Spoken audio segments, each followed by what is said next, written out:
ഉപതെരഞ്ഞെടുപ്പ് നടക്കുന്ന ഇടുക്കി ബ്ലോക്ക് പഞ്ചായത്ത് കഞ്ഞിക്കുഴി ഡിവിഷനിൽ വോട്ടെടുപ്പ് നടക്കുന്ന 6 വാർഡുകളിലെയും പോളിംഗ് മന്ദഗതിയിലായിരുന്നു. മുൻ ബ്ലോക്ക് പ്രസിഡന്റ് രാജീവ് ചന്ദ്രൻ കൂറുമാറിയതിന് കോടതി അയോഗ്യയാക്കിയതോടെയാണ് ഉപതെരഞ്ഞെടുപ്പിന് കളമൊരുങ്ങിയത്.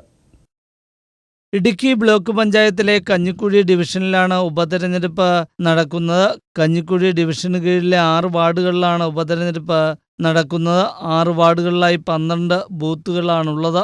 8400ഓളം വോട്ടർമാരാണ് ഇവിടെയുള്ളത്.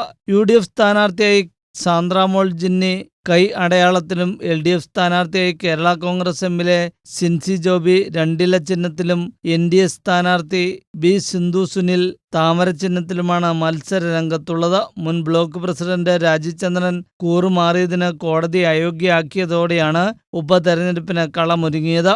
വൈകിട്ടോടെ പോളിംഗ് മന്ദഗതിയിലാണ് പുരോഗമിക്കുന്നത്. News bureau, Idukki.